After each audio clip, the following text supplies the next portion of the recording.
آمین والصلاة والسلام علی خاتم النبیین وعلی آلہ واصحابہ اجمعین اما بعد فاعوذ باللہ من الشیطان الرجیم بسم اللہ الرحمن الرحیم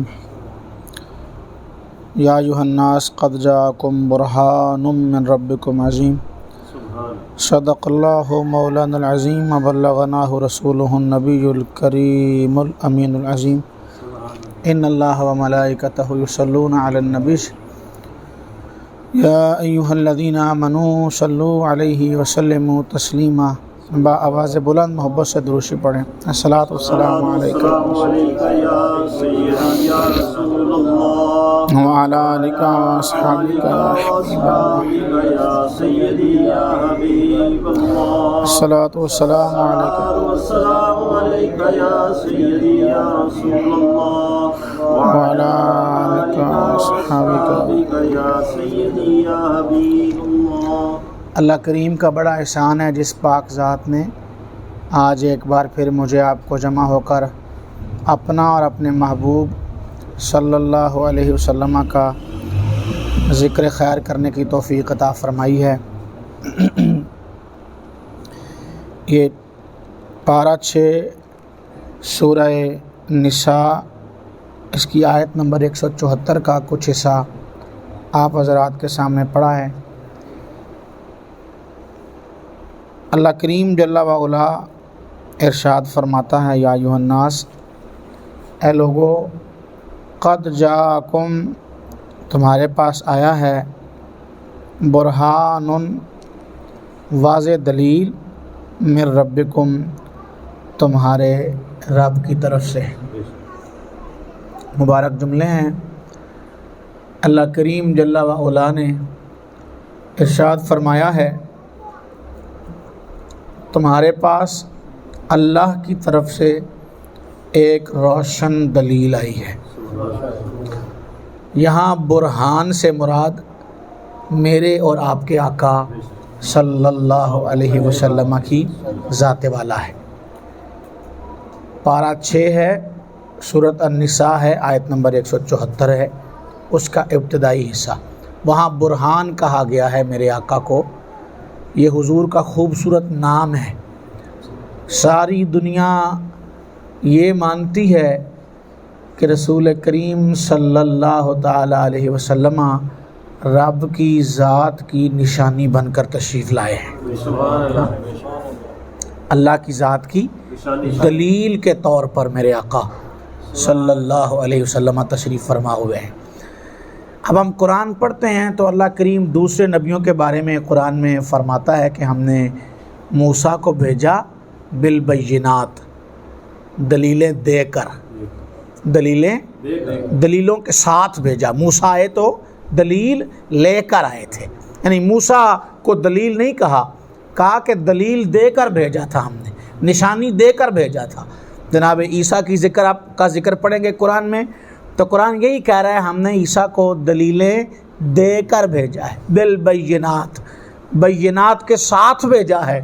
لیکن جب محبوب دو عالم صلی اللہ علیہ وسلم کی باری آئی تو یہ نہیں فرمایا ہم نے دلیل دے کر بھیجا ہے، بلکہ فرمایا ہم نے حبیب کی ذات کو اپنی ذات کی دلیل بنا کر بھیجا ہے.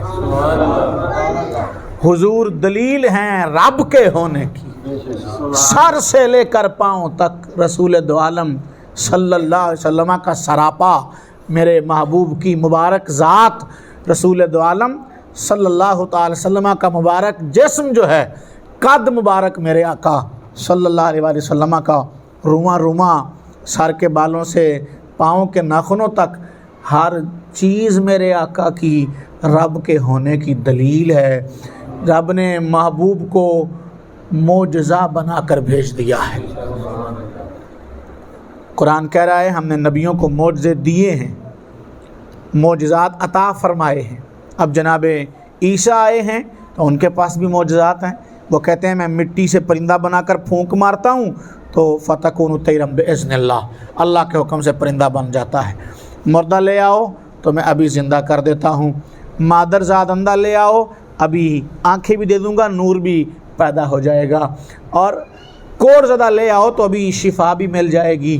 میں وہ واضح اعلان کر رہے ہیں ابرئ الاکمہ والابرص واحیی الموتى باذن اللہ. ایسا اندھا لاؤ جس کی آنکھ ہی نہ ہو، میں آنکھ بھی دے دوں گا، آنکھ کا نور بھی دے دوں گا. ابرئ الاکمہ، قرآن نے 2 ذکر لفظ استعمال کیے ہیں اندھے کے لیے. اعمیٰ بھی ایک لفظ ہے قرآن میں ہی استعمال ہوا ہے، اس کا مطلب بھی اندھا ہے، اور اکمہ بھی ایک لفظ ہے، اس کا مطلب بھی اندھا ہے. اعمیٰ وہ اندھا ہوتا ہے جس کی آنکھ ہو، آنکھ میں نور نہ ہو، آنکھ کی بینائی نہ ہو، روشنی نہ ہو. اور اکمہ وہ اندھا ہوتا ہے جس کی آنکھ ہی نہ ہو. اکمہ وہ اندھا جس کی آنکھ ہی نہ ہو. جناب عیسیٰ کہتے ہیں میں آنکھ بھی دے دیتا ہوں، آنکھ میں نور بھی پیدا کر دیتا ہوں اللہ کے حکم سے. جناب موسیٰ آئے، اللہ نے معجزات دیے. ہاتھ مبارک بغل میں لے کر نکالتے تھے تو سورج سے زیادہ روشنی دینے لگ جاتا تھا، چمکدار ہو جاتا تھا. عصا مبارک زمین پہ ڈالتے تھے تو بہت بڑا اژدہا بن کر سانپوں کو نگل جاتا تھا.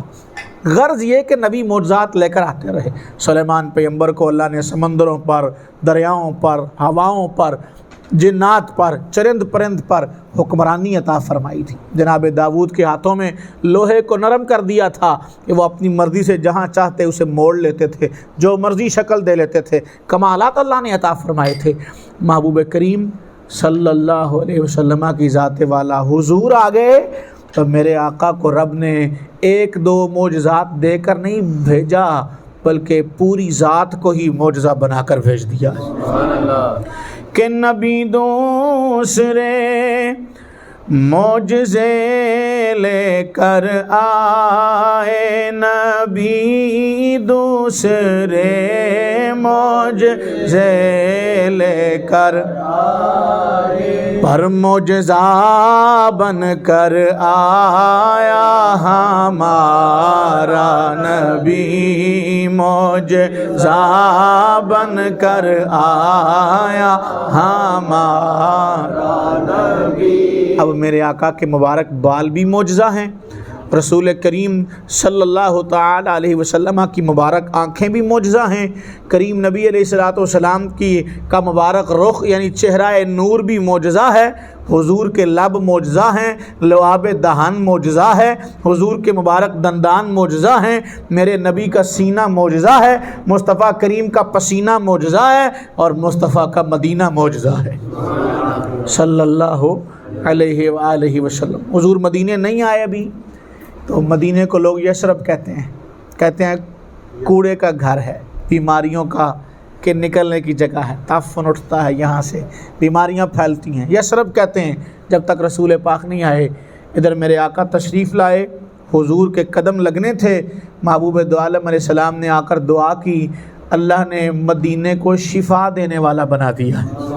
آج ہم کہتے ہیں کہ اگر کوئی بیمار ہے، اسے کہیں سے علاج نہیں ہو رہا اور شفا نہیں مل رہی ہے، تو وہ مدینے سے تھوڑی سی خاک اٹھا کر لے آئے، اللہ شفا عطا فرما دے گا. اس مٹی کو بھی خاک شفا بنا دیا ہے رب نے.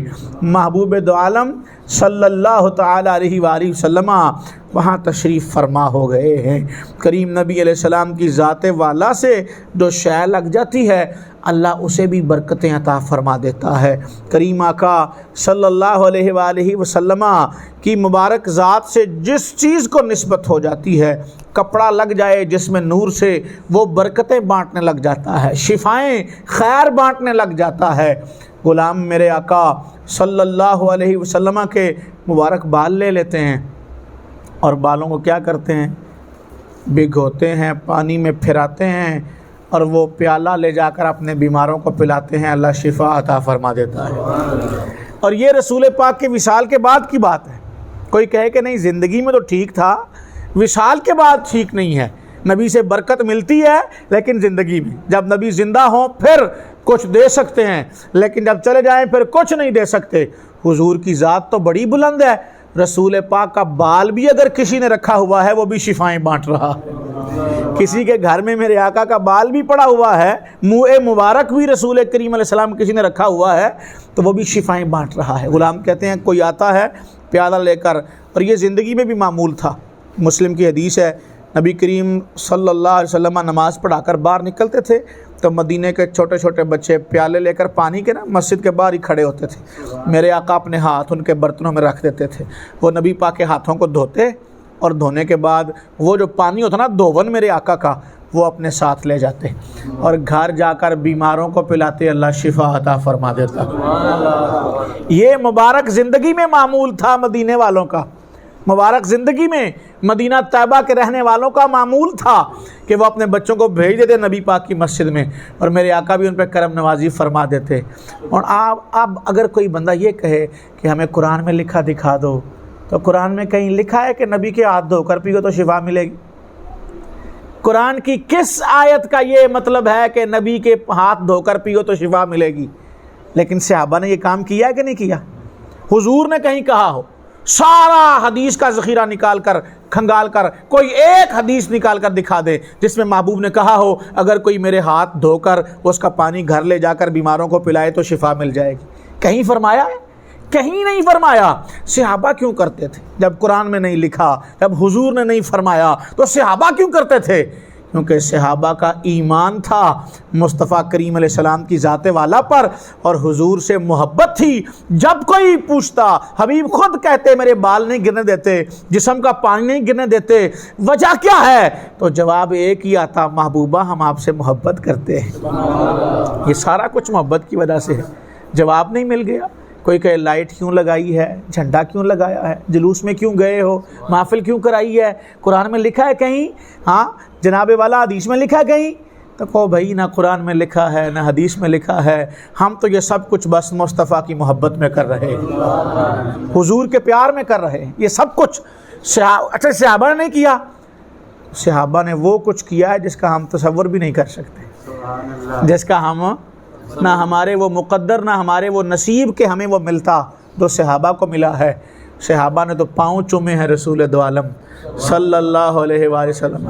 ہم تو صرف نالین کا عکس لگاتے ہیں، نقش لگاتے ہیں، نقش کا عکس لگاتے ہیں، اور صحابہ نے نالین اٹھائی ہیں میرے آقا کی صلی اللہ علیہ وسلم کی۔ مسلم کی حدیث ہے، نبی کریم صلی اللہ علیہ وسلم جناب ابو ہریرہ کہتے ہیں اچانک اٹھ کر چلے گئے ہمارے پاس سے، تو ہم پریشان ہو گئے کچھ دیر جب نہ آئے، کیونکہ جب نبی پاک ہمارے پاس سے اٹھ کے چلے جاتے تو ہمیں چین ہی نہیں آتا تھا، بے قرار ہو رہے تھے، کہاں گئے ہیں حضور، کہاں گئے ہیں حضور؟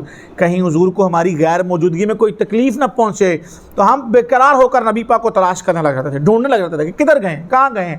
کہ میں نکل پڑا حضور کو دیکھنے کے لیے، تو ایک باغ کے کنارے جا کر رک گئے، تو راستہ ہی کوئی دکھائی نہیں دے رہا تھا کہ اندر کیسے جاؤں۔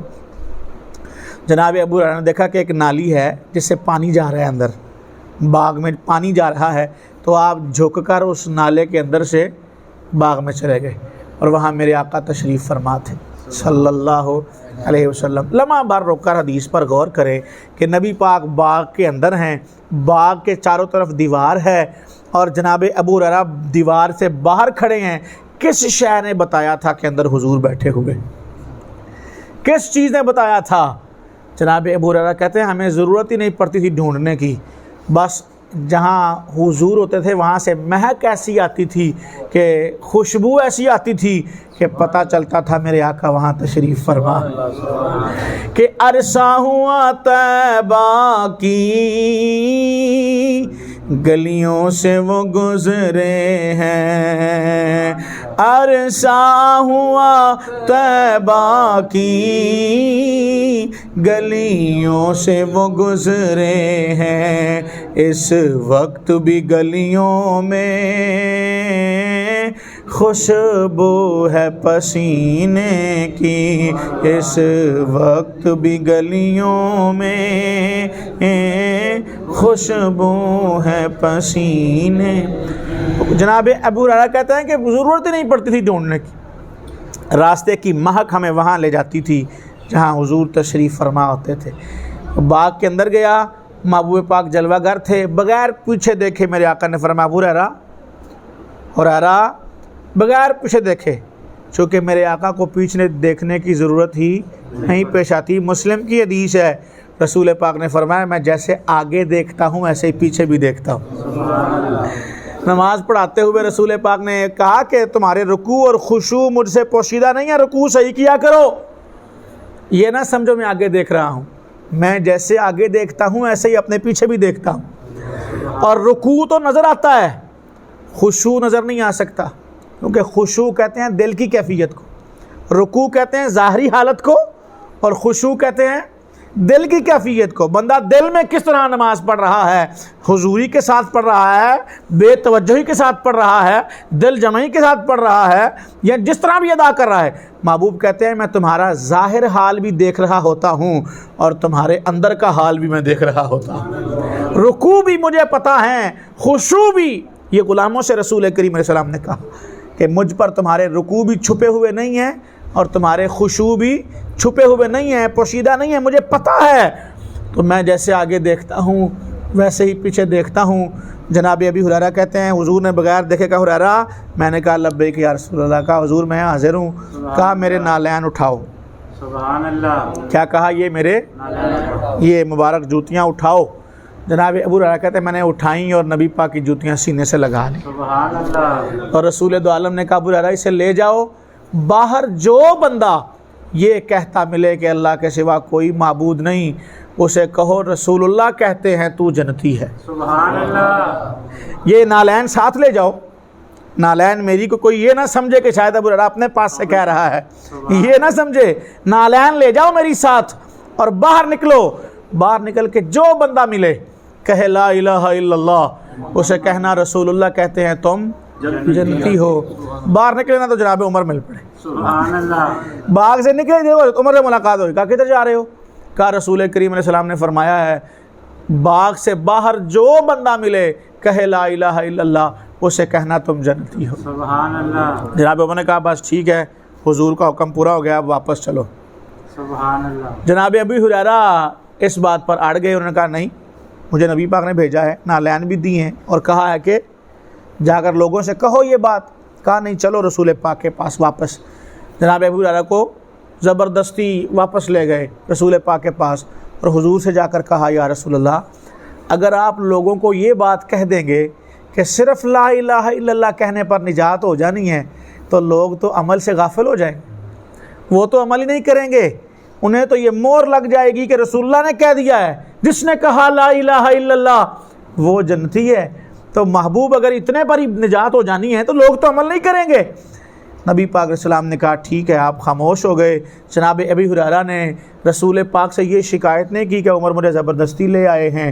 جناب عمر کو پتہ تھا رسول پاک کا حکم پورا ہو گیا ہے، چونکہ نبی پاک نے کہا تھا باغ سے باہر جو ملے کہے لا الہ الا اللہ، اسے کہنا وہ جنتی ہے. تو جناب عمر مل پڑے تھے باغ کے باہر، رسول پاک کا حکم پورا ہو گیا تھا.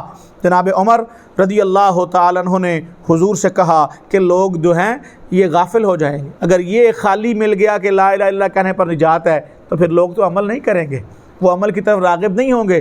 لہٰذا سب کو یہ بات نہ کہنے دیں، سب تک یہ بات نہ پہنچائیں کہ لوگ عمل چھوڑ دیں گے اس آسے پر کہ میں نے کلمہ پڑھا ہوا ہے، مجھے اب کسی شے کی ضرورت نہیں ہے، میں نے کلمہ پڑھا ہوا ہے، میں بخشا ہوا ہوں، میں جنتی ہوں، مجھے کسی شے کی ضرورت نہیں ہے.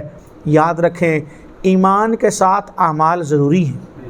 ایمان کے ساتھ اعمال اللہ نے قرآن میں جہاں جہاں کہا ہے ان الذین آمنوا، وہاں ساتھ کہا ہے وعاملوا الصالحات. جہاں فرمایا ہے میں نے وعدہ کیا ہے جنت کا ایمان والوں کے ساتھ، ساتھ میں کہا ہے وہ ایمان والے جو نیک عمل کرتے ہیں، وعاملوا الصالحات، اچھے اعمال کرنے والے جو ایمان والے ہیں ان کو یہ خوشخبری ہے کہ اللہ تبارک و تعالی انہیں جنت عطا فرمانے والا ہے. تو عمل بھی میرے بھائی ضروری ہے، وہ میری آپ کی نجات کے لیے ایمان کے ساتھ. اگرچہ ایمان شرط ہے، ایمان کے بغیر عمل کی کوئی وقت نہیں، کوئی حیثیت نہیں ہے. اگر کسی کے عمل تھوڑے ہیں ایمان مضبوط ہے اس کا کام چل جائے گا. عمل کے بغیر ایمان تو قابل قبول ہے، چونکہ عقیدے پر ہی ساری بنیاد ہے، عقیدے کے بغیر بندہ کچھ بھی نہیں ہے. لیکن ایمان کے بغیر عمل کی کوئی حیثیت نہیں ہے. کوئی سونا زکوٰۃ دے دے اور کوئی پہاڑوں کے برابر خیرات کر دے اللہ کی راہ میں، اس کا عقیدہ ٹھیک نہیں ہے، اس کا ایمان صحیح نہیں ہے، تو اس کا کوئی عمل اللہ کی بارگاہ میں قبول نہیں۔ ہاں، ایمان پہلی شرط ہے، ایمان بنیاد ہے، اور عمل اس پر کھڑے ہونے والی عمارت ہے۔ بنیاد ہی نہ ہوئی تو عمارت کا کوئی جواز ہی نہیں بنتا ہے۔ بنیاد ضروری ہے، اور وہ بنیاد ایمان ہے۔ اور ایمان کس شے کا نام ہے؟ ہر شے سے بڑھ کر حضور سے محبت کرنے کا نام ایمان ہے۔ سبحان اللہ، بے شک۔ ایمان نام ہے ہر چیز سے بڑھ کر حضور سے پیار کرنے کا، ہر شے سے بڑھ کر جو رسول پاک صلی اللہ تعالی علیہ وسلم سے محبت کرے وہ ایمان والا ہو گیا۔ تو میرے آقا کی ساری ذات ہی معجزہ ہے، مبارک بالوں سے صحابہ برکت لیتے ہیں، یہاں تک کہ جناب اسماء رضی اللہ تعالیٰ عنہ جناب ابو بکر کی صاحبزادی ہیں، جناب عائشہ صدیقہ کی بہن ہیں، آپ کہتے ہیں میرے پاس جبہ رکھا ہوا ہے رسول پاک کا، قمیض رکھی ہوئی ہے نبی پاک کی، تو اب جب کوئی مدینے میں بیمار ہوتا ہے تو میں کیا کرتی ہوں، اس قمیض کو بھگوتی ہوں اور بھگو کر اس کا پانی اسے دے دیتی ہوں، اللہ اس بیمار کو شفا عطا فرما دیتا ہے۔ اور یہ عمل کب ہو رہا ہے؟ رسول پاک کے وصال کے بعد، زندگی میں نہیں ہو رہا، وصال کے بعد ہو رہا ہے۔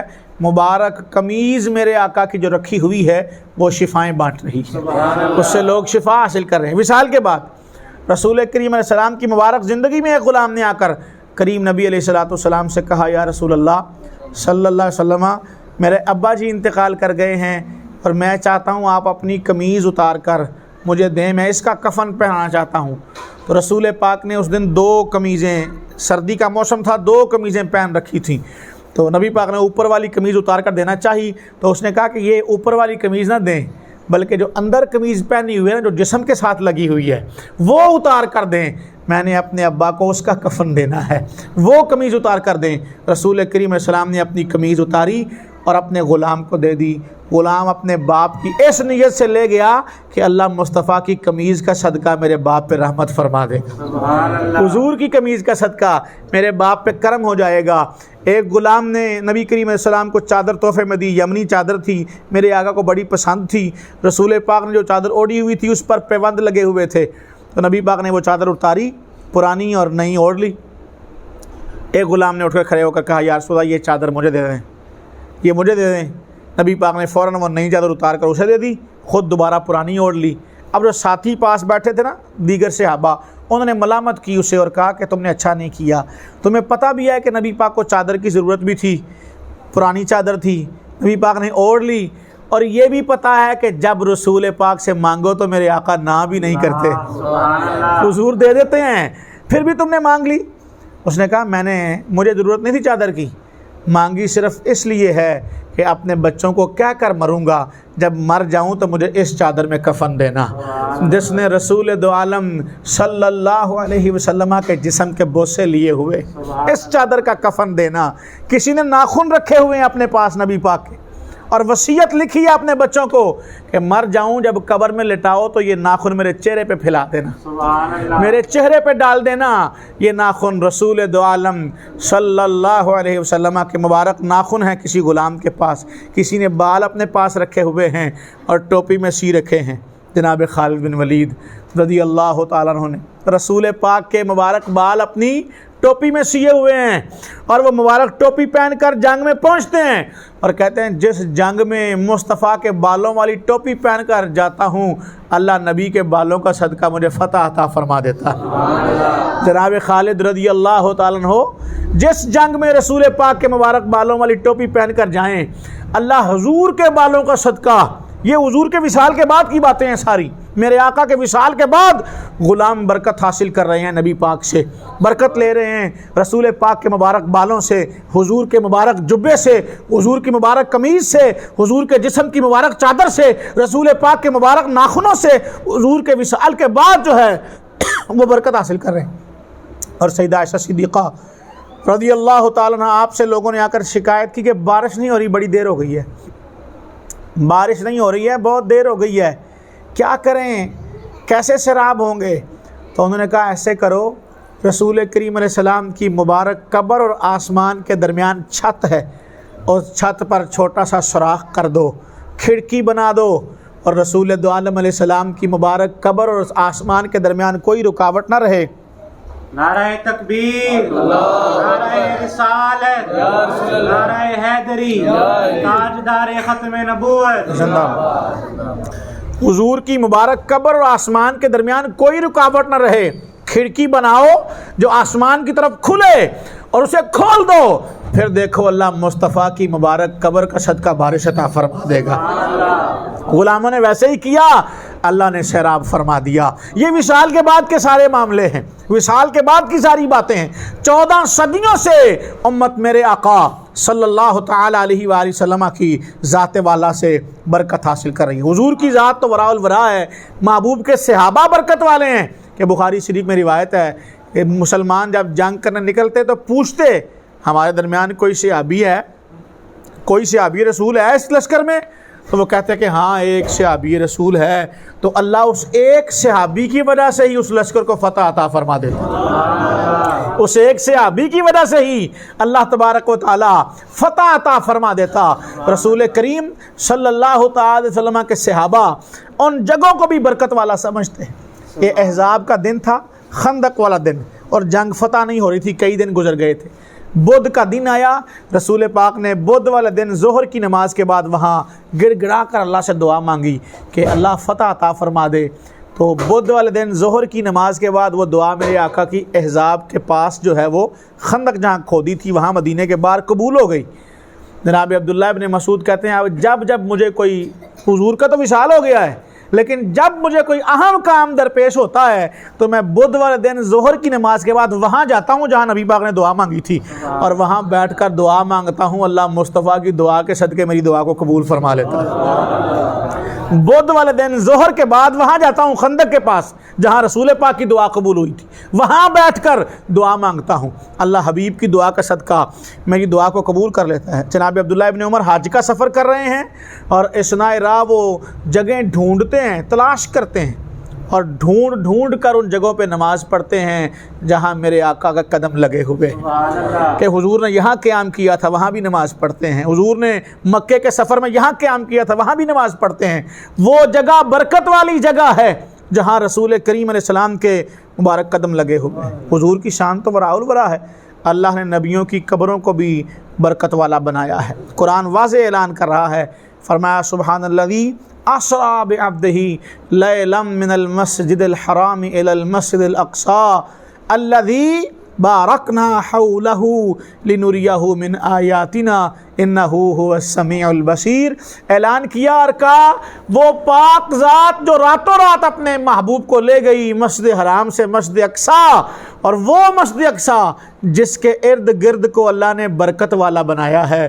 امام فخر الدین رازی کہتے ہیں کہ برکت والے سے ہونے سے مراد یہ ہے کہ مسجد اقصی کے ارد گرد ہزاروں نبیوں کی مبارک قبریں ہیں، انبیاء کی قبور ہیں جنہیں اللہ نے برکت والا کہا ہے۔ وہاں موسیٰ نبی کی مبارک قبر ہے، وہاں دیگر جلیل القدر انبیاء کی مبارک قبریں ہیں۔ تو قرآن نے کہا الذی بارکنا حولہ، اقصی وہ مسجد ہے جس کے ارد گرد کو اللہ نے برکت والا بنایا ہے۔ تو علماء نے کہا وہ برکت بھلا کیا ہے؟ وہ برکت نبیوں کی قبریں ہیں، انبیاء کے مزارات ہیں جنہیں اللہ نے برکت والا کہا ہے، جہاں نور اترتا ہے، جہاں خیر اترتی ہے۔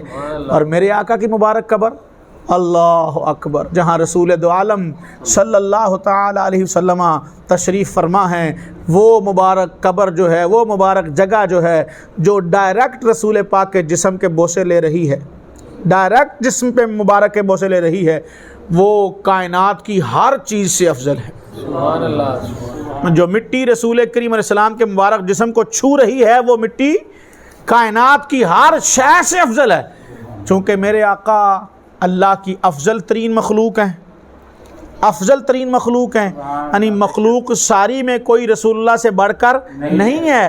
تو رسول پاک جہاں آرام کر رہے ہیں وہ مٹی بھی ساری کائنات سے سب سے زیادہ افضل ہے، جو جسم کے بوسے لے رہی ہے، جو مبارک جسم سے لگی ہوئی ہے، مبارک قبر، مبارک تعویذ جہاں حضور لیٹے ہوئے ہیں، جہاں محبوب آرام فرما ہے، وہ سب سے زیادہ برکت والی جگہ ہے۔ وہاں سے خیر مانگی جاتی ہے، وہاں سے برکت مانگی جاتی ہے۔